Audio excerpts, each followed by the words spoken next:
नमस्कार दोस्तों, युक्ति आईएएस में आपका हार्दिक स्वागत है।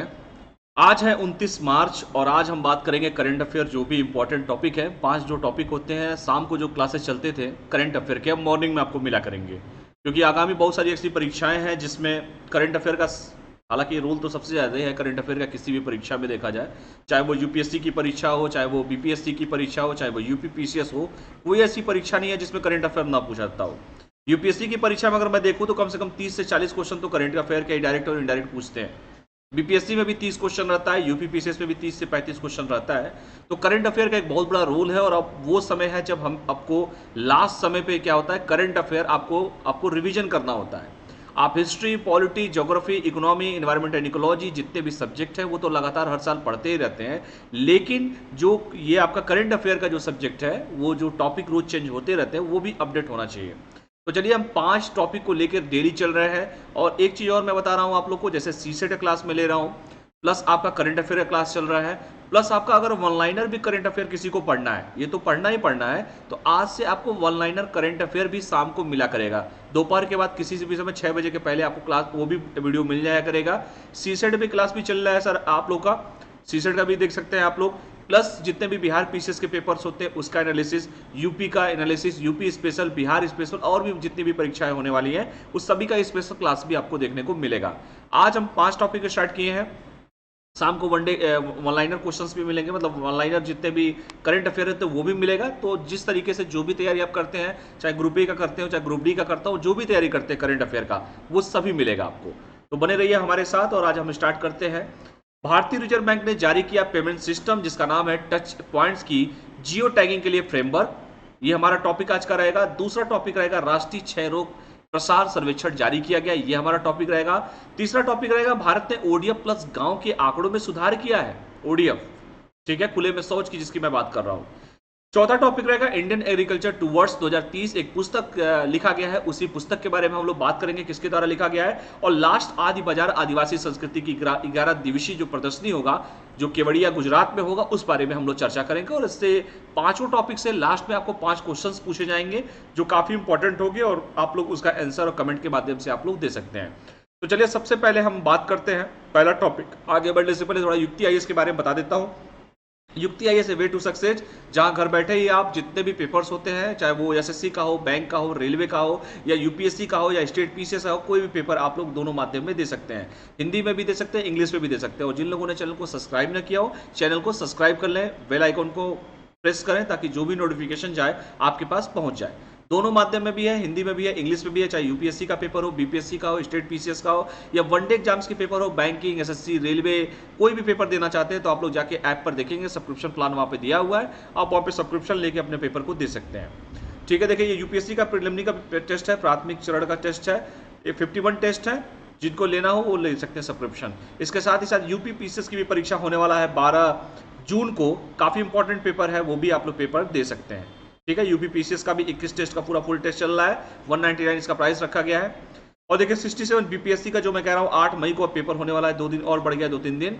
21 टेस्ट है, फुल टेस्ट है, जिसको देना है वो भी दे सकता है।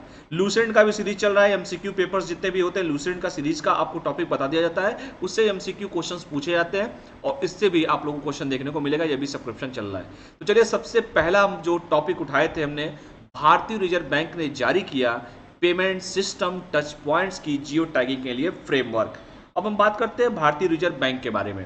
तो सबसे पहले तो हमें यही जानना चाहिए कि आरबीआई के गवर्नर कौन है। अगर मान लीजिए भारतीय रिजर्व बैंक का दिया हुआ है तो आरबीआई यानी भारतीय बैंकों का बैंक कौन है, आरबीआई है। तो आरबीआई का गवर्नर कौन है ये सबसे पहले आपको पता होना चाहिए। इसके पहले क्या क्या जानना चाहिए आपको, आरबीआई का गवर्नर कौन है, आरबीआई का हेडक्वार्टर क्या कहां पर है, आरबीआई की स्थापना कब किया गया था, किस एक्ट के थ्रू किया गया था, एटलिस्ट, और इस समय के वर्तमान में गवर्नर और इसके पहले के गवर्नर कौन है, ये एटलिस्ट आपको, पूर्व गवर्नर कौन है इसके पहले आरबीआई के, ये एटलिस्ट एक एस्पिरेंट्स को इतना तो जरूर पता होना चाहिए आरबीआई के बारे में, क्योंकि सारा क्वेश्चंस कहीं ना कहीं, चाहे स्टेट पीसीएस हो या यूपीएससी की परीक्षा हो, हमेशा पूछता है। आप प्रीवियस ईयर उठा के पेपर देखिए, आरबीआई की स्थापना किस एक्ट के माध्यम से कब किया गया, हेडक्वार्टर कब है, कौन गवर्नर है, इसके पहले कौन ऐसे गवर्नर है, और ये भी तक पूछता है कि वित्त मंत्री कौन रह चुके हैं, आरबीआई के कौन ऐसे गवर्नर जो पहले वित्त मंत्री भी रह चुके हैं। तो ये जितने भी मैं आपको क्वेश्चंस इसमें पूछ रहा हूं तो काफी इंपॉर्टेंट है, अपनी कॉपी पे लिख लीजिएगा। बाकी में एडिशनल जो करंट अफेयर है वो मैं आप लोग को पढ़ाऊंगा आज, ठीक है। तो आरबीआई ने क्या जारी किया है, पेमेंट सिस्टम टच पॉइंट्स की जियो टैगिंग के लिए फ्रेमवर्क, ठीक है। भारतीय रिजर्व बैंक द्वारा पेमेंट सिस्टम टच पॉइंट की जियो टैगिंग से संबंधित फ्रेमवर्क जारी किया गया है। और आरबीआई के अनुसार यह फ्रेमवर्क बेसिकली क्या काम करेगा, भारत के सभी नागरिकों को ऐसी सेवाओं तक पहुंच प्रदान करने के साथ साथ डिजिटल भुगतान को गहरा करने के आरबीआई के उद्देश्य के एक हिस्से के रूप में अपनाया गया है। आज आपने देखा होगा कि जब से देश में नोटबंदी हुआ है उसके बाद हमारा जो डिजिटल जो पेमेंट करने का जो तरीका है कहीं ना कहीं बढ़ा है। लोग आजकल डिजिटल तरीके से पेमेंट कर रहे हैं, डिजिटल तरीके से हम लोग देखिए क्लासेज भी ले रहे हैं, ऑनलाइन क्लासेज भी चल रहा है, एक माध्यम से चल रहा है। तो कहीं ना कहीं जो पेमेंट हम कैश के माध्यम से करते थे वही पेमेंट आज हम डिजिटल, सरकार प्रमोट कर रही है कि अधिक से अधिक जो होगा आप पेमेंट ऑनलाइन कीजिए, जिससे क्या होगा, रेवेन्यू एक तरह से जनरेट होगा सरकार के पास, एक आंकड़ा भी पता चल जाएगा कितने लोग डिजिटल तरीके से पेमेंट करते हैं, और लोगों के लिए भी आसान रहेगा। मान लीजिए 97 रुपीज का अगर किसी को पेमेंट करना हो तो 100 रुपये एक तो वो नोट देगा तो 3 रुपये उसको वापस मिलेंगे। और एक तरीका है कि 97 में आपने अगर पेमेंट कर दिया तो अब 97 का 97, कई लोग ऐसा करते हैं कि 100 रुपये का 100 रुपये लेकर रख लेते हैं, वो वापस नहीं करते। ये भी एक बेनिफिट है आपको, आप कहीं पे भी किसी भी माध्यम से तुरंत पेमेंट कर सकते हैं, आपको कैश ले आने की जरूरत नहीं पड़ेगी हर जगह। मान लीजिए आप कहीं से ट्रेवल करते हैं तो कैश आप ले जा सकते हैं, लेकिन अगर मान लीजिए किसी ऐसी जगह पे जाना है जहां पर आपको सुविधाएं हो, वहां पर नेट हो, तो आप क्यों ऑनलाइन पेमेंट नहीं करना चाहेंगे। तो डिजिटल भुगतान को बढ़ावा देने के लिए किया जा रहा है ताकि लोग जो छपाई का जो खर्च आता है सरकार का उससे वो बचे, अधिक से अधिक लोग डिजिटल भुगतान करें, जिससे कि एक तरह से जो हमारा छापने का जो लागत आता है वो कहीं ना कहीं कम किया जाए। प्रणाली का मुख्य उद्देश्य क्या है, चलिए इस मुद्दे पे हम लोग बात करते हैं। यह प्रणाली विभिन्न भुगतान स्वीकृति बुनियादी ढांचे की उपलब्धता की निगरानी में मदद करेगा, जैसे क्यूआर कोड, क्विक रिस्पांस जिसे कहते हैं। क्यूआर कोड आप देखते हैं स्कैन करके आप क्यूआर कोड के थ्रू जैसे पेमेंट कर सकते हैं। पॉइंट ऑफ पीओएस मशीन के थ्रू आप लोग कर सकते हैं, जो पीओएस मशीन एक लगा होता है जिसपे आप कार्ड स्वैप करते हैं। टर्मिनल आदि के माध्यम से भी इसका भुगतान कर सकते हैं। ऐसा करने से निगरानी की अनुमति मिलेगी, जो भुगतान बुनियादी ढांचे के वितरण को अनुकूलित करने में मदद करने के विभिन्न नीतिगत हस्तक्षेपों का समर्थन भी करेगा। और भारत में एक मजबूत भुगतान स्वीकृति और संरचना उपलब्ध होना अत्यंत महत्वपूर्ण है, क्योंकि हम विकासशील देश हैं और हम विकसित होने के अग्रसर हैं। भारत के पास इतनी जनसंख्या है और इतनी स्मार्ट जो हमारे यूथ पॉपुलेशन है बहुत ज्यादा है, और हम उपभोगी बहुत ज्यादा है हर चीजों के। तो कहीं ना कहीं अगर हम डिजिटल तरीके से भुगतान करते हैं, कहीं ना कहीं अगर इन चीजों को हम प्रमोट करते हैं, तो आने वाले समय में हमारे लिए ही बेनिफिट ये होगा। तो भारत में एक मजबूत भुगतान स्वीकृति प्रणाली और संरचना उपलब्ध कराना भी एक बहुत महत्वपूर्ण इस समय हो गया है। इसी के लिए भारतीय रिजर्व बैंक ने digital payment system touch points की जियो टैगिंग का फ्रेमवर्क जारी किया है। 1 मिनट रुक जाइए आप सभी के सभी, 1 मिनट रुक जाइए, ठीक है। चलिए आगे बढ़ते हैं। जिसको इंग्लिश में देखना है इंग्लिश में भी देख सकता है कि reverse bank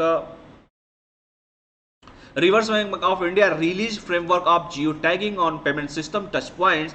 the framework related to geo tagging of payment system touch point has been released by the reserve bank of India. According to RBI, this framework has been credited as a part of RBI's objective to deepen digital payment along with the providing access to such services to all citizens of India, मतलब भारत के सभी नागरिकों को। What is the purpose of the system? क्या main purpose है, प्रणाली का मुख्य उद्देश्य क्या है? This system will be help monitoring the available of various payment acceptance infrastructure such as QR code, point of sale, POS terminal, etc. Doing so would allow to monitoring would support a variety of the policy invention of help optimize to deliver a payment infrastructure. It is extremely important to have a robust payment acceptance infrastructure available in India. मतलब भारत में एक मजबूत स्वीकृति और संरचना उपलब्ध होना अत्यंत ही आवश्यक है, और इसीलिए आरबीआई का मेन जोर है कि अधिक से अधिक लोग जो है डिजिटल भुगतान को बढ़ावा दें, डिजिटल भुगतान करें, ठीक है। चलिए और आगे बढ़ते हैं। अब थोड़ा बात करते हैं इन जियो टैगिंग का आखिर बेनिफिट क्या होगा, बेनिफिट्स ऑफ जियो टैगिंग क्या है, क्या लाभ होंगे। देखिए अगर बात करूं इकोनॉमी के पॉइंट ऑफ व्यू से इस क्वेश्चन को, तो मान लीजिए इकोनॉमी में अगर कोई क्वेश्चन ऐसा पूछता है जो करंट अपडेट के हिसाब से, मान लीजिए जियो टैगिंग के बारे में भी आपसे पूछ दे कि जियो टैगिंग के क्या लाभ होंगे अगर आरबीआई ऐसा कर रहा है, तो ये जितने भी पॉइंट्स है ये उठा के आप लोग वहां पे कॉपी पेस्ट कर सकते हैं। जियो टैगिंग से भुगतान स्पर्श बिंदुओं की भौगोलिक निर्देशांक जो जियोग्राफिकल कोऑर्डिनेट्स प्राप्त करने में मदद मिलेगी। इसके साथ साथ यह डिजिटल सिस्टम की क्षेत्रीय पैठ के संबंध में जानकारी प्रदान करेगा। यह कई स्थानों पर बुनियादी ढांचे के घनत्व की निगरानी में भी मदद करेगा। इसके साथ ही साथ जियो टैगिंग अतिरिक्त भुगतान स्पर्श बिंदु की तैनाती के लिए उपलब्ध दायरे की पहचान करने में भी मदद करेगा और भारत में डिजिटल साक्षरता कार्यक्रमों को बेहतर बनाने में भी मदद करेगा।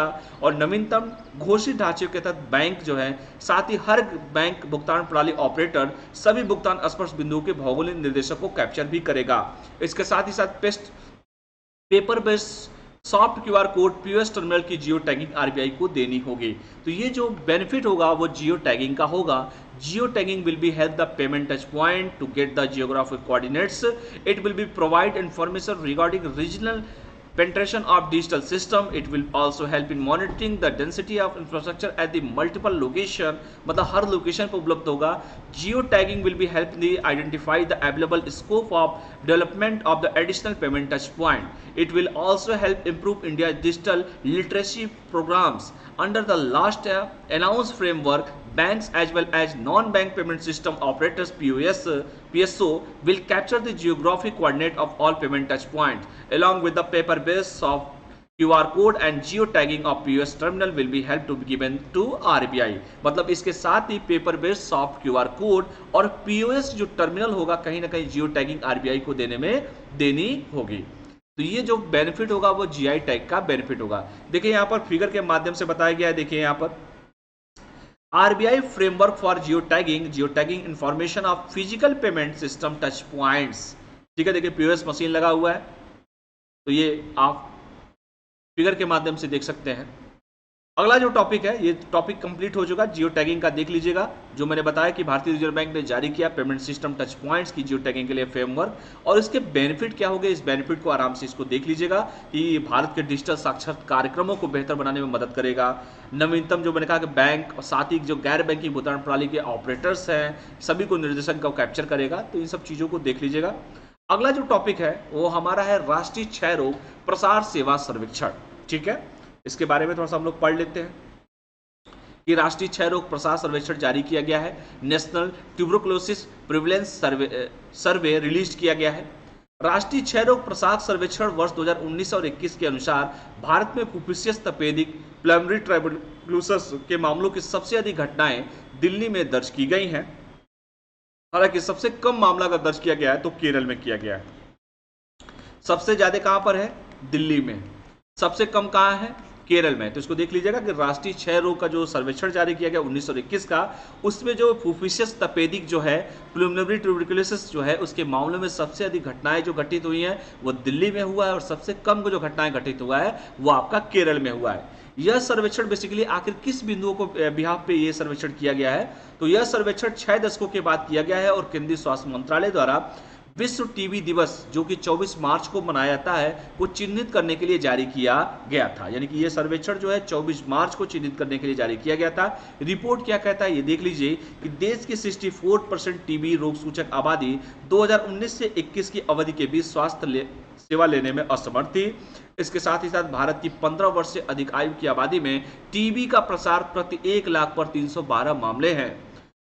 नोट करके यहाँ पर बता दिया गया कि वैश्विक स्तर से 2 गुना अधिक है, जो कि प्रति 1 लाख पर 127 होना चाहिए, लेकिन भारत में देखा जा रहा है कि 1 लाख पे 312 मामले दर्ज किए गए हैं, जो कि वैश्विक स्तर पे जो एवरेज देखा गया है वो 1 लाख पर 1,27,000 है, क्योंकि 2 गुना से अधिक हो जा रहा है।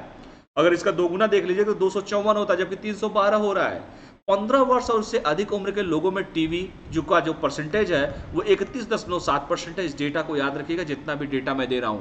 एक तो सबसे ज्यादा मामले दिल्ली में, सबसे कम मामले केरल में। 19 और 21 का जो रिपोर्ट आया है उसमें बताया गया कि 1 लाख से सबसे जो देखा गया टीबी के रोगी हो वो 312 है, जो कि वैश्विक स्तर पर कहीं ना कहीं 127 का जो दिया गया है उससे कहीं दोगुने से भी अधिक है।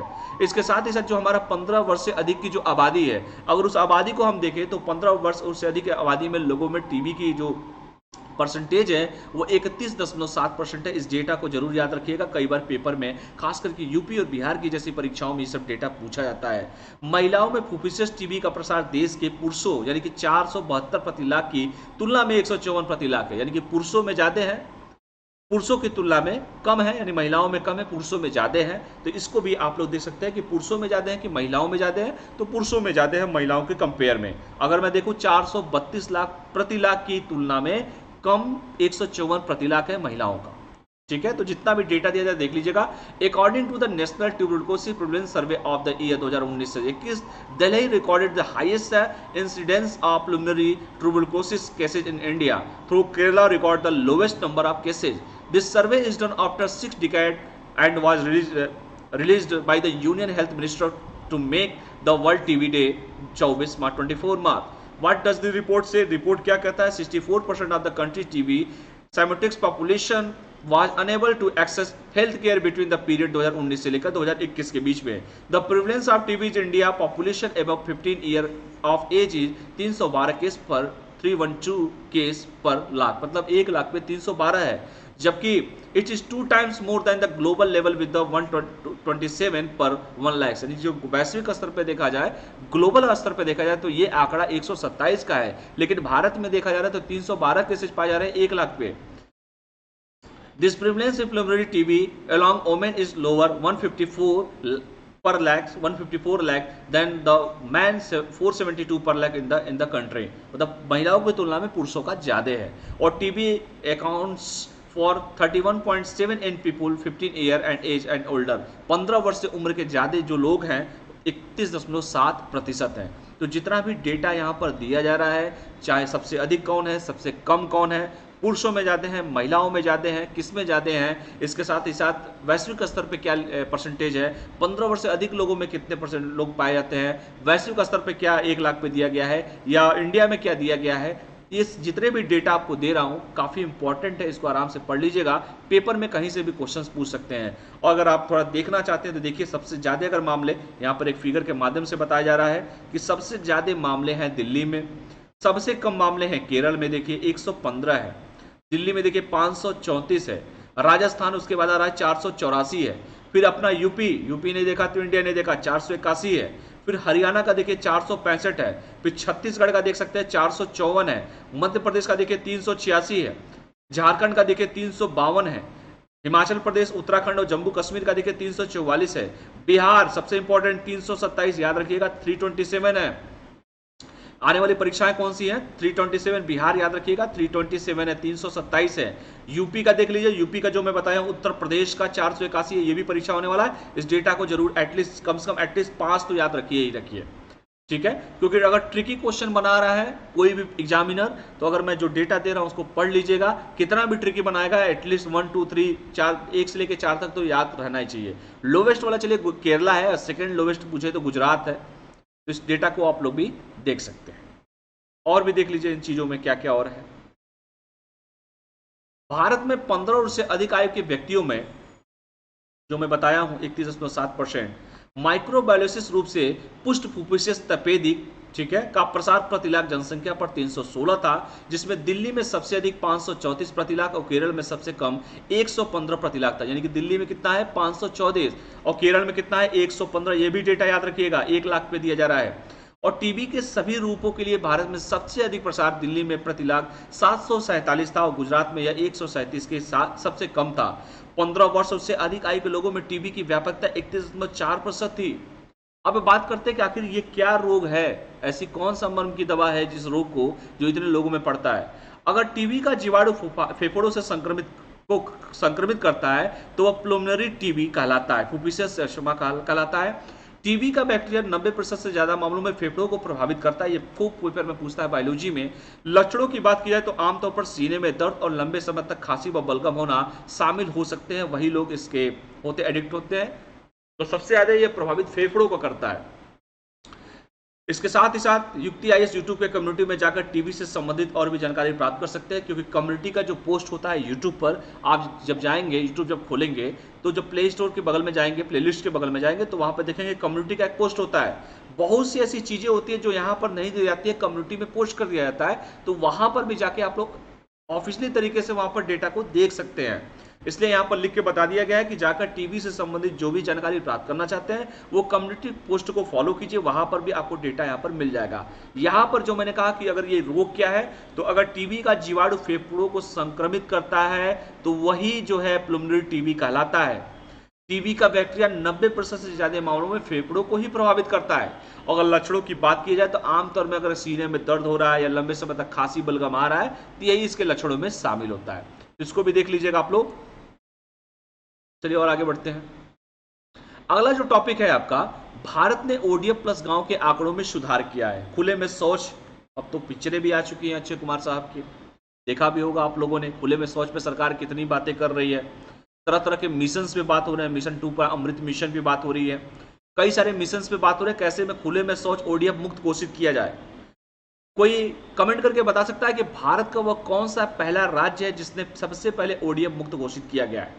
कमेंट करके आप लोग मुझे बताइएगा।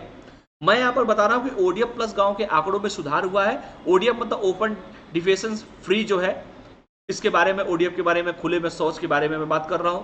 तो भारत ने 50,000 खुले में शौच मुक्त प्लस गांव का मील का पत्थर पार कर लिया है, जो आंकड़ों में पहले से अब ज्यादा सुधार हुआ है। इस कार्यक्रम के तहत शीर्ष प्रदर्शन करने वाला जो राज्य है तेलंगाना है, और जहां पर 13,960 ओडीएफ प्लस गांव है। इसके पश्चात तमिलनाडु और मध्य प्रदेश का स्थान आता है। यानी कि सबसे पहले कौन आता है? तेलंगाना, दूसरा कौन आता है? तमिलनाडु, और तीसरे स्थान पर आपका मध्य प्रदेश का स्थान आता है। यहां पर नोट करके बता दिया हूं कि वर्ष 2020 जैसे ही सरकार पावर में आई थी 2014 में, आपने देखा होगा तब से ही स्वच्छ भारत अभियान मिशन का शुरुआत किया गया, स्वच्छ भारत अभियान शुरुआत किया गया, स्वच्छता पे ध्यान किया गया, और तरह तरह की मूवीज आए, तरह तरह के आप समय समय पे चीजों को देखते भी है। सरकार हमेशा आंकड़े भी जारी करती है। वर्ष 2020 में स्वच्छ भारत मिशन ग्रामीण चरण 2 को यह सुनिश्चित करने के उद्देश्य से शुरू किया गया था कि वर्ष 2024 के अंत तक देश भर के सभी गांवों को 2024, याद रखिएगा 2024 में चुनाव भी है, तो ये भी डेटा पूछ सकता है कि किस वर्ष के अंत तक इसको पूरे भारत में सभी गांवों को ओडीएफ मुक्त घोषित करने का लक्ष्य रखा गया था। तो 2024 तक, ये भी खूब क्वेश्चन पूछता है। तो 2020 में स्वच्छ भारत मिशन का ग्रामीण चरण 2 जब आया था, क्योंकि 2014 से 19, 2019 से 24, 5-5 साल, तो सेकेंड चरण सुनिश्चित 2024 के अंत तक देश के सभी गांवों को खुले में शौच से मुक्त करना था। जल शक्ति मंत्रालय के अनुसार, किस मंत्रालय के थ्रू? जल शक्ति मंत्रालय के अनुसार ओडीएफ प्लस मिशन को प्राप्त करने के कई पहलू हैं, जैसे गोवर्धन योजना सरकार ने लाया है, बायोडिग्रेडेबल कचरा प्रबंधन, प्लास्टिक अपशिष्ट प्रबंधन, ग्रे वाटर प्रबंधन, मल कीचड़ प्रबंधन आदि इसमें शामिल है। तो ये अगर पूछ दे कि भैया कैसे सुधार करने का मेन उद्देश्य क्या क्या सरकार के द्वारा लाए गए, कौन कौन से प्लान्स लाए गए हैं, तो ये जितने भी प्लान है इंटरव्यू में बता दीजिएगा। गोवर्धन योजना है, या बायोडिग्रेडेबल कचरा प्रबंधन है, बायोडिग्रेडेबल है, कचरा प्रबंधन है, प्लास्टिक अपशिष्ट प्रबंधन है। आखिर गांव को कैसे स्वच्छ करेंगे? गांव में अगर इन चीजों को अगर समाप्त किया जा रहा है तो तभी तो गांव में ओडीएफ मुक्त घोषित होगा। ओडीएफ प्लस गांवों को 3 श्रेणियों में बांटा गया है। पहला श्रेणी है राइजिंग, दूसरा है एस्पिरिंग, और तीसरा है मॉडल, जो उनकी प्रगति को दर्शाता है। ओडीएफ प्लस गांवों के कार्यक्रम को परिणाम स्वरूप एक प्रतिस्पर्धा और स्वस्थ भावना आई है, जिसके परिणाम स्वरूप लोगों की भागीदारी, क्योंकि जब तक लोग पार्टिसिपेट नहीं करेंगे तब तक इन आंकड़ों में उलझे रहेंगे हम लोग। तो लोगों की भागीदारी सुनिश्चित करना बड़ा जरूरी है। संपूर्ण स्वच्छता के त्वरित क्रियान्वयन की दिशा में हुई है। तो जितना भी मैं डेटा इसमें दे रहा हूं कि 50,000 जो आंकड़ा आया है इस समय का, खुले में शौच से मुक्त घोषित किया गया है, प्लस गांव एक मील का पत्थर साबित हुआ है। और जो सबसे पहला स्थान है तेलंगाना का, दूसरा स्थान है तमिलनाडु का, तीसरा स्थान है मध्य प्रदेश का, जिसने ये अच्छा काम किया है। 2020 का जो स्वच्छ भारत मिशन का चरण सुनिश्चित किया गया था, उसमें यही कहा गया कि 2024 के अंत तक भारत के सभी गांवों को हम खुले से मुक्त घोषित कर देंगे, ओडीएफ फ्री घोषित कर देंगे। और जल शक्ति मंत्रालय के अनुसार कुछ प्लान्स भी लाया गया था, जैसे गोवर्धन प्लान्स था, कचरा प्रबंधन, प्लास्टिक प्रबंधन, बायोडिग्रेडेबल प्रबंधन, ये सारी योजनाएं लाई गई थी कि कैसे इसको दूर किया जा सकेगा। 3 श्रेणियों में बांटा गया है, एक है राइजिंग, दूसरा है एस्पायरिंग और तीसरा मॉडल है, जो उनके प्रोग्रेस रिपोर्ट को दर्शाता है। ओडीएफ प्लस गांव के कार्यक्रम के एक प्रतिस्पर्धा की भावना जब तक गांव में नहीं होगी, अगर मान लीजिए कोई भी एक गांव है, अगर इसने अपने आप को ओडीएफ मुक्त किया तो कहीं ना कहीं इसके अगल बगल के गांव वालों पे भी इसका इफेक्ट तो जरूर पड़ेगा। इसलिए आपने देखा हो कि जब भी सरकार पावर में आई थी 2014 में, नई सरकार, उसने सबसे पहले सांसदों को गांव गोद लेने की बात की थी। कि आप इतने इस 1-2 साल के अंदर इतने गांवों को लेंगे, गोद लेंगे, आप उसके बाद इतने गांवों को गोद लेंगे, फिर 2019 में फिर गांवों को गोद, आदर्श ग्राम गांव की बात की गई थी, सांसद आदर्श ग्राम योजना के बारे में अगर मैं जिक्र कर रहा हूं, वैसे ही ओडीएफ को मुक्त करने की बात भी की जा रही है कि अगर लोगों को रोजगार वहीं पे चीजों को दे दिया जाए कि भाई कचरा का प्रबंधन मैनेजमेंट सिस्टम कैसा हो, ये गांव में पानी का स्टोरेज कैसे किया जाए, या प्लास्टिक अपशिष्ट को कैसे दूर किया जाए, तो कहीं ना कहीं अगर इन चीजों पे हम ध्यान देंगे तो कहीं ना कहीं खुले में जो लोग शौच करने जाते हैं, अब तो लोग की टेंडेंसी धीरे धीरे बदल भी रही है, लेकिन अभी भी कुछ लोग ऐसे हैं जो वो काम कर भी रहे हैं, तो कहीं ना कहीं किसी न किसी माध्यम से अगर लोग जागरूक होंगे तो कहीं ना कहीं ये आने वाले समय के लिए हम लोग के लिए बेनिफिट होगा। भारत खुले में शौच जो आदिकाल से चले आ रहा है, उन चीजों को समाप्त करने में एक मील का पत्थर साबित होगा। ठीक है, तो इसको देख लीजिएगा। इसका जो भागीदारी किया गया उसका नाम रखा है संपूर्ण स्वच्छता के त्वरित कार्यक्रम की दिशा में प्रगति हुआ है। यहाँ पे इंग्लिश में भी देखना चाहते हैं, देख सकते हैं कि India improve ODF plus village statistics. India has crossed the milestone of 50,000 open defecation free ODF plus villages, the top performance of state under the program in Telangana with the 13,960 ODF plus villages. It is followed by Tamil Nadu and Madhya Pradesh respectively. इसके बाद जो है स्वच्छ Bharat mission Grameen phase 2 was launched in the year of 2020, याद रखिएगा 2020 में हुआ था, with the aim to ensure that the all village across the country can declare ODF plus by the end of year 2024 to 2024. According to the Ministry of Jal Shakti, there are several aspect to achieving the ODF plus mission, which including Govardhan Yojana, biodegradable waste management, plastic waste management, grey water management and fecal sludge management. ठीक है, ODF plus villages are divided into 3 categories. These 3 categories is rising, aspiring and model, which is so their progress report. The program of ODF plus villages has resulted in a competitive and healthy spirit, which is the result in people participation toward speedy implementation of, ये आपका total स्वच्छता। जब तक लोगों की भागीदारी सुनिश्चित, गांधी जी भी तो ये बात कहते थे, जब तक लोगों के हृदय परिवर्तन की बात वो हमेशा करते थे। आदमी ऊपर से गलत नहीं होता, अंदर से गलत नहीं होता, जब तक उसके हृदय परिवर्तित नहीं किया जाएगा। आदमी क्या एक हार्ड डिस्क है, एक जैसे सॉफ्टवेयर डालो वैसे वो काम करता है, वैसे ही किसी भी चीज में अगर लोगों का पार्टिसिपेशन नहीं होगा, लोगों की भागीदारी सुनिश्चित नहीं होगी, तो वो मिशन कभी भी सक्सेसफुल नहीं हो सकता है। क्योंकि लोग जब जागरूक होंगे, लोगों को वो समझ में आ जाएगी कि भैया इससे क्या क्या हमको क्या घाटा हो रहा है, क्या हमारे लिए बेनिफिट होगा अगर ये सब चीजें नहीं होंगी। अगर उनका गाँव खुले में शौच से मुक्त होता है तो जितने भी रोग होंगे या कहीं ना कहीं चीजें, अब लोग उनके बारे में जागरूक हो रहे हैं। तो सरकार का जो उद्देश्य है 2024 याद रखिएगा, स्वच्छ ग्रामीण मिशन 2 जो चालू किया गया था 2020 में किया गया था, 24 का टारगेट दिया गया था। पहला राज्य जो है प्रदर्शित करने वाला बेस्ट ओडीएफ प्लस गांव में बात की जाए तो तेलंगाना है, दूसरा तमिलनाडु, तीसरा मध्य प्रदेश। 3 डेटा को याद रखिएगा। सेकेंड चरण 2020 में 24 का लक्ष्य रखा गया था। सरकार के द्वारा जल शक्ति मंत्रालय के द्वारा ये कुछ प्लान्स लाए गए थे, जैसे मैंने कहा कि गोवर्धन प्लान्स, ये जितने भी प्लान्स हैं आप जाके कम्युनिटी पोस्ट में भी देख सकते हो, थोड़ा गूगल पे भी सर्च किया कीजिए। अगर मैं गोवर्धन से, होता क्या है कि मान लीजिए मैंने यहाँ पे आपको प्रीलिम्स और मेंस और इंटरव्यू हिसाब से मैं पढ़ा रहा हूँ, इसको 5 टॉपिक लिया, पूरा डिटेल इसका बताया।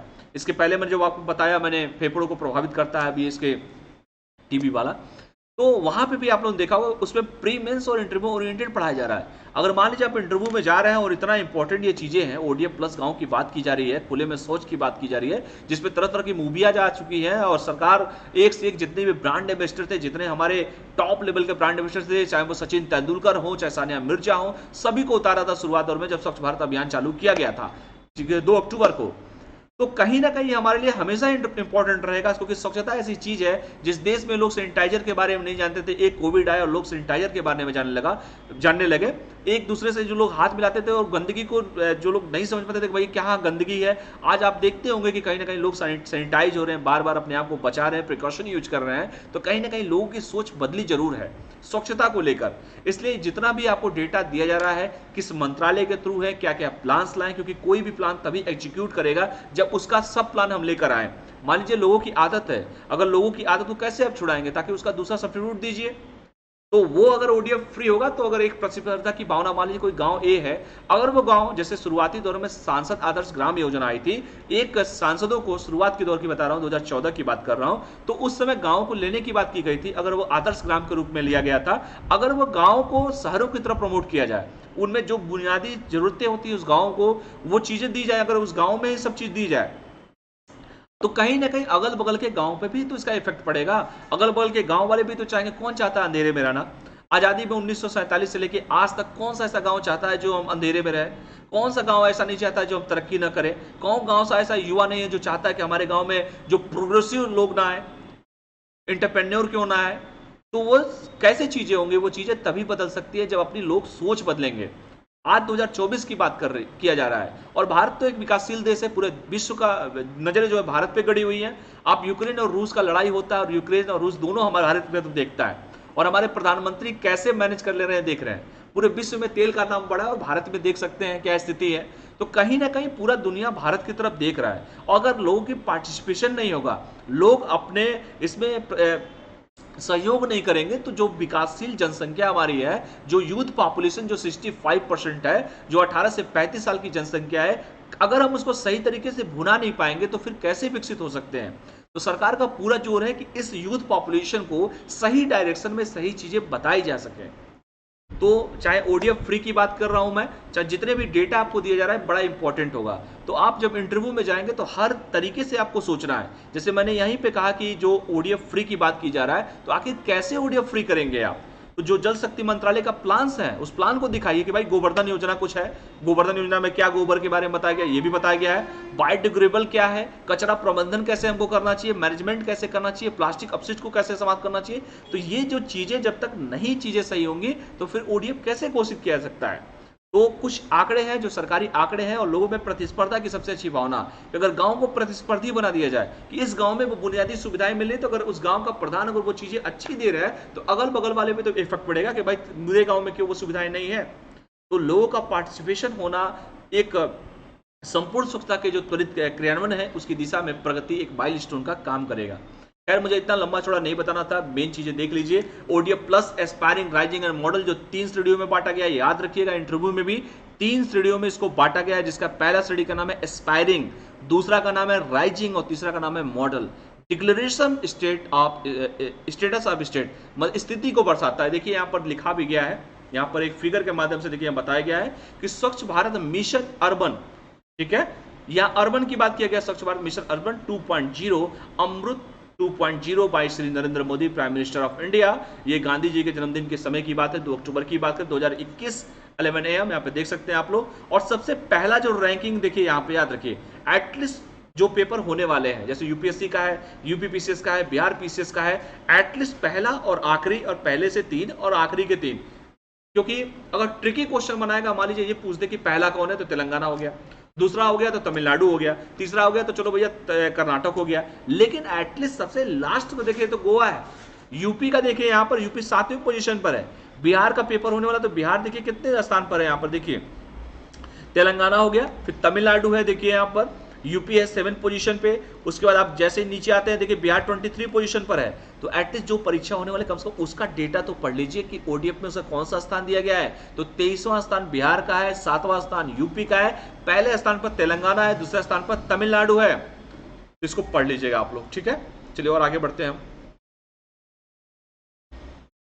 अगला आजादी का जो अमृत महोत्सव के तहत देखिए यहाँ पे बताया भी गया है कि आजादी के अमृत महोत्सव, जो आपको पता है कि आजादी के अमृत महोत्सव भी स्टार्ट हो चुके हैं। आजादी के 75 साल पूरे होने वाले हैं, क्योंकि 1947 में हमें आजादी मिली और 2022 चल भी रहा है, और इसी साल 15 अगस्त को 75 वर्ष पूरे भी हो जाएंगे। तो इस सरकार 75 सप्ताह पहले से आजादी का अमृत महोत्सव मना भी रही है। तो आजादी का अमृत महोत्सव के तहत लगभग 22,000 ग्राम पंचायतों के 1 करोड़ से अधिक लोगों ने कई स्वच्छता गतिविधियों में भाग भी लिया है। जैसे स्वच्छ भारत मिशन ग्रामीण चरण 2 का देख लीजिए कि फरवरी 2020 में जल शक्ति मंत्रालय ने स्वच्छ भारत मिशन ग्रामीण चरण 2 कार्यान्वयन की मंजूरी दी है। और इस कार्यक्रम के तहत जो मैं आपको बताया था कि चरण फर्स्ट जो चला था, उसके बाद ही तो चरण सेकंड आएगा। चरण फर्स्ट की सफलता पर जोर दिया जाता है और संपूर्ण ग्रामीण भारत में ठोस, तरल और प्लास्टिक अपशिष्ट प्रबंधन के लिए पर्याप्त सुविधाएं प्रदान की जा रही हैं। यह कार्यक्रम 2020 से 21 से 24-25 तक लागू किया जा रहा है और इसकी वित्तीय परिव्यय जो है 1,40,881 करोड़ रुपए है। तो इस डेटा को जरूर आप लोग पढ़ के जाइएगा। स्वच्छ भारत मिशन ग्रामीण चरण सेकंड का डेटा जरूर पढ़ के जाइएगा। जो मैंने कहा कि 2020 और 21 से 24-25 तक लागू किया जा रहा है और इसका जो पूरा वित्तीय परिव्यय जो आएगा वो 1,40,881 करोड़ रुपए आएगा। तो यूपीएससी की परीक्षा में ऐसे स्टेटमेंट वाइज दे देगा कि पहला स्थान पे कौन है, इसका परिव्यय इतना आएगा। तो जब आपको डेटा पता होगा तभी तो आप एलिमिनेट करेंगे। तो इसको याद रखिएगा, 1,40,000, इक्याई, दहाई, सैकड़ा, हजार, दस या लाख, 1,40,881 करोड़ रुपए है। याद रखिएगा। अंडर आजादी ka Amrit Mahotsav, more than 1 crore people from about 22,000 gram panchayat है participate in several cleanliness activities. स्वच्छता में लोगों ने पार्टिसिपेट किया है। स्वच्छ भारत मिशन रूरल फेज 2 में क्या क्या दिया है। In February 2020 the ministry of Jal Shakti approve the implementation of Swachh Bharat mission Grameen phase 2 scheme.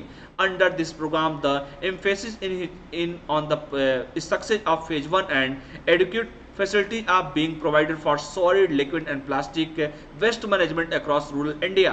The program is being implemented from 2020-2021 to 2024-25 and a financial outlay of 1,40,881 crore rupees. इसको पढ़ लीजिएगा आप लोग। जितना भी डेटा दिया गया है, किस मंत्रालय के थ्रू दिया गया है, क्या क्या प्लान्स रखा गया, कब से कब तक का ड्यूरेशन है, इस डेटा को जरूर आप लोग पढ़ लीजिएगा। अगला जो टॉपिक हमारा है इंडियन एग्रीकल्चर टुवार्ड्स 2030, एक पुस्तक लिखी गई है। उस पुस्तक के बारे में थोड़ा सा हम लोग बात कर लेते हैं कि क्या इसका मतलब है इंडियन एग्रीकल्चर टुवार्ड्स 2030 2030। केंद्रीय किसान एवं किसान कल्याण मंत्री जिनका नाम है नरेंद्र सिंह तोमर, इनका नाम कौन नहीं जानता है। जब किसान आंदोलन हुआ था आपने देखा ही होगा, इनका नाम बड़ा चर्चा में था।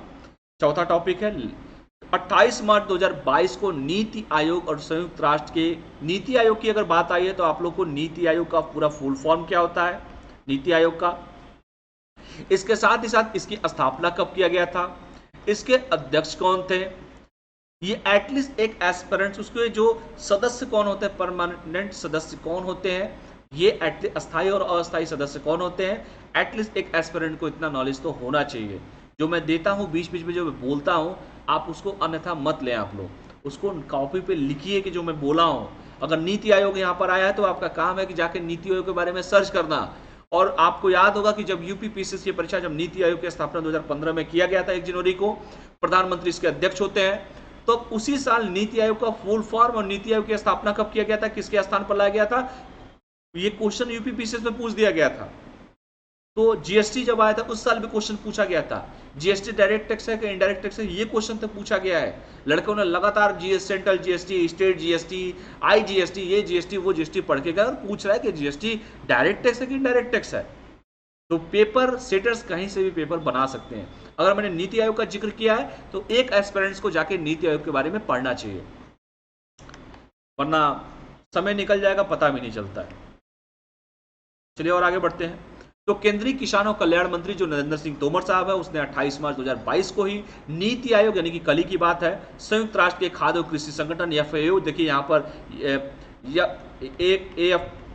जो बात है खाद्य कृषि FPO जो है, खाद्य और कृषि के बारे में जो बात किया गया, उसको आयोजित एक कार्यक्रम में Indian agriculture towards 2030 pathway for enhancing farmers income, nutrition security and sustainable food and farm system नामक पुस्तक का विमोचन किया है। ठीक है, एक मिनट रुक जाइए आप लोग। ठीक है, तो इसको पढ़ लीजिएगा। यहां पर स्प्रिंगर द्वारा प्रकाशित इंडियन एग्रीकल्चर टुवर्ड्स 2030 नामक पुस्तक में नीति आयोग, कृषि और किसान कल्याण मंत्रालय, मत्स्य पालन, पशुपालन एवं डेयरी मंत्रालय द्वारा एक राष्ट्रीय संवाद की विमर्श प्रक्रिया और 2019 से FPO द्वारा प्रदान की गई सुविधा के परिणाम के बारे में उल्लेख किया गया है। बेसिकली इस पुस्तक का नाम बस पढ़ लीजिएगा, इससे ज्यादा कुछ पढ़ने की जरूरत नहीं है इसमें। इंडियन एग्रीकल्चर टुवर्ड्स 2030 पुस्तक में निम्नलिखित विषय शामिल किया गया, जैसे भारत में कृषि का बदलाव कैसे किया जाए, क्या परंपरागत कृषि किया जाए या कृषि के नए वैज्ञानिक तरीकों को खोजा जाए, संरचनात्मक सुधार और शासन प्रणाली के बारे में बात किया गया है, आहार विविधता, पोषण और खाद्य सुरक्षा के बारे में जिक्र किया गया है, कृषि में जलवायु जोखिम प्रबंधन की बात किया गया है, विज्ञान प्रौद्योगिकी और नवाचार के बारे में बात किया गया है, भारत में जल और कृषि परिवर्तन का सहजीवन के बारे में बात किया गया है, कीट महामारी तैयारी और जैव सुरक्षा के बारे में बात किया गया है, और एक सतत और जैव विविधता वाले भविष्य के लिए परिवर्तनकारी कृषि पारिस्थितिकी आधारित विकल्प के बारे में जिक्र किया गया है। इस डेटा को देख लीजिएगा, बस इससे ज्यादा कुछ नहीं इसमें पूछेगा। The Union Minister of Agriculture, Farmers Welfare Narendra Singh Tomar on 28 March 2022 an event organized by Niti Aayog and the Food and Agriculture FAO जो है Organization of United Nations called Indian Agriculture Toward 2030. In a book titled Indian Agriculture Toward 2030 published by the Springer, the deliberation process of national dialogue by Niti Aayog, the Ministry of Agriculture and Farmer Welfare, the Ministry of Fisheries, Animal Husbandry and Dairying, the result of the facilities provided by FAO since 2019 has been mentioned. इसको पढ़ लीजिएगा आप लोग, और जो topic के main जैसे change the Indian agriculture, structural reform and governance की बात किया गया है, diet diversity and nutrition and food security के बारे में बात किया गया है, climate risk management and agriculture के बारे में बात किया गया है, science and technology and innovation के बारे में बात किया गया है, Symbiosis of water and agriculture change in India के बारे में बात किया गया है, पेट्स एपिडेट्स एंड प्रेफरेंस बायोसेफ्टी के बारे में बात किया गया है, transformation agro eco best alternative and sustainable and biodiverse future के बारे में बात किया गया है। इसको भी देख लीजिएगा आराम से, इसको जो भी इंपॉर्टेंट होगा। एक मिनट रुक जाइए आप सभी के सभी, इसको तब तक देखिए आप लोग, एक मिनट रुक जाइए।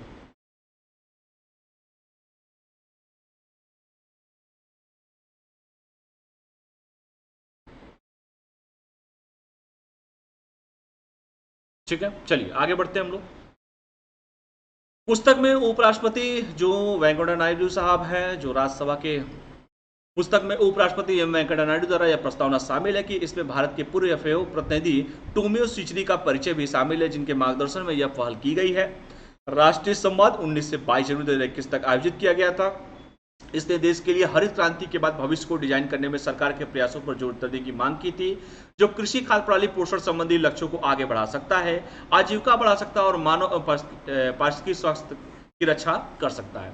तो बेसिकली जो पुस्तक है, the book including a forward by the Vice President M. Venkaiah Naidu, it is also includes an introduction of former FAO representative of India, Tomio, जो आपके टोमियो साहब है, सीचरी साहब है, under whose guidance the initiative was taken लिया गया था।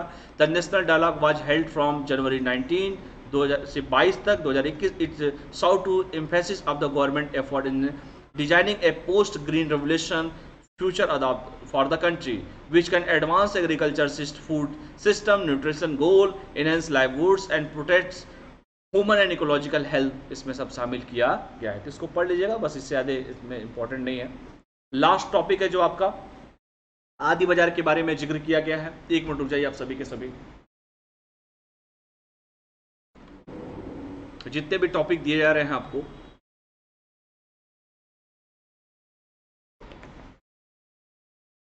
जो जितने भी टॉपिक आप लोग को दिए जा रहे हैं उसका जितना भी इंपॉर्टेंट है, जैसे मैंने कहा कि इसके पहले का जो टॉपिक है, बस पुस्तक का नाम, किसके द्वारा लिखा गया है, क्या मेन उद्देश्य था, बस ये याद रखिए, उससे ज़्यादा उसमें पढ़ने की जरूरत नहीं है। अगला है आदि बाजार, देखिए काफ़ी इंपॉर्टेंट होगा, जनजातियों के बारे में है।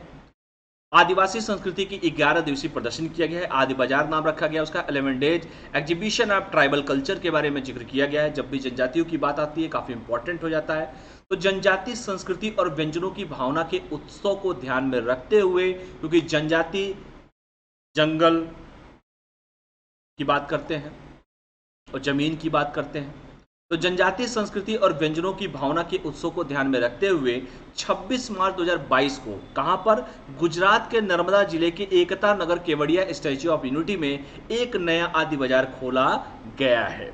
सबसे पहले तो यही याद रखिए कहां पर खोला गया है, स्टैच्यू ऑफ यूनिटी में एक नया आदि बाजार खोला गया है। गुजरात के नर्मदा जिले के Ekta Nagar Kevadia statue of unity में एक नया आदि बाजार खोला गया है। यह 11 दिवसीय प्रदर्शनी है जो कि 26 मार्च से शुरू होगा और 5 अप्रैल तक चलेगा।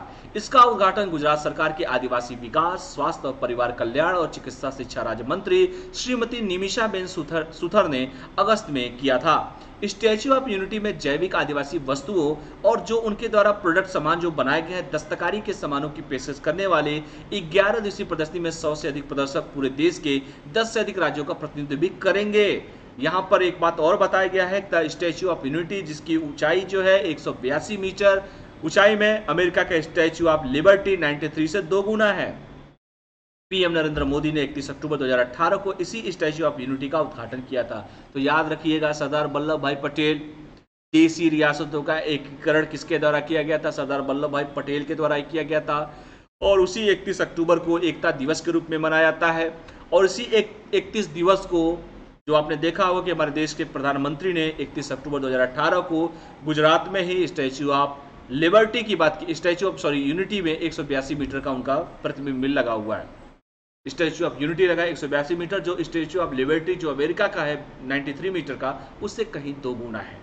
और इसी कैंपस में जो है 11 दिवसीय आदि महोत्सव का भी उद्घाटन आदि बाजार के नाम से किया जा रहा है। आदि बाजार 11 day exhibition of tribal culture keeping in view the celebration of spirit and tribal culture and cuisine and new आदि बाजार was open 26 March 2022 Ekta Nagar Kevadia Statue of Unity in Narmada district of Gujarat. It is an 11-day exhibition which is started 26 March will be end 5 April. It was inaugurated in August by Srimati Nimisha Ben Suthar, Ministry of State and Tribal Development, Health, Family Welfare and Medical Education, Government of Gujarat.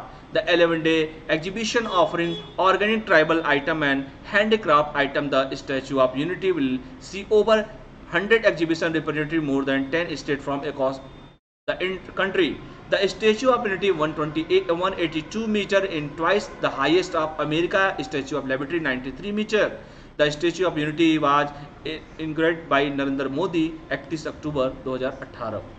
तो इसको भी आप लोग पढ़ लीजिएगा, जितना भी data दिया गया है काफी इंपॉर्टेंट है। ट्राइब्स इंडिया आदि बाजार जो दिया गया है आदि बाजार के बारे में, वहीं पर जो यूनिटी जो है स्टैच्यू ऑफ यूनिटी जो है वहीं पर इसका भी उद्घाटन किया गया है। ठीक है, 26 मार्च से लेकर 5 अप्रैल 2022 तक चलेगा। एकता नगर में चलेगा ये statue of unity, Gujarat 11 AM to 8 PM। इसको भी देख लीजिएगा। अब चलिए जितने भी पांचों टॉपिक पढ़ाए गए उससे हम कुछ क्वेश्चंस पूछेंगे, तो चलिए क्वेश्चन के लिए तैयार रहिएगा। पहला क्वेश्चन, इसको कमेंट करके आप लोग आंसर दीजिएगा कि भारतीय रिजर्व बैंक द्वारा पेमेंट सिस्टम टच पॉइंट की जियो टैगिंग से संबंधित, एक मिनट रुक जाइए आप लोग, फ्रेमवर्क निम्नलिखित में से किस प्लेटफॉर्म के लिए मौन है? ऑप्शन ए है QR कोड, ऑप्शन बी है point of sale POS, option C है टर्मिनल, ऑप्शन डी है उपरोक्त सभी। The framework was geo tagging of payment system touch point by reserve bank of India is valid for which of the following platform? Option A QR code, option B point of sale, option C terminal, option D all of the above. Answer इसका आप लोग comment करके मुझे बताइएगा। दूसरा question आज का है, निम्नलिखित में से कितने दशक के बाद राष्ट्रीय क्षय रोग प्रसार सर्वेक्षण जारी किया गया है? ये क्वेश्चन होगा, इसका ऑप्शंस दिया हुआ है 3 दशक, 4 दशक, 5 दशक, 6 दशक। After how many decade by the national tuberculosis prevalence survey has been release? कितने दशक के बाद रिलीज किया गया है? 3 डिकेड्स, 4 डिकेड्स, 5 डिकेड्स और 6 डिकेड्स। कमेंट करके आप लोग मुझे बताइएगा।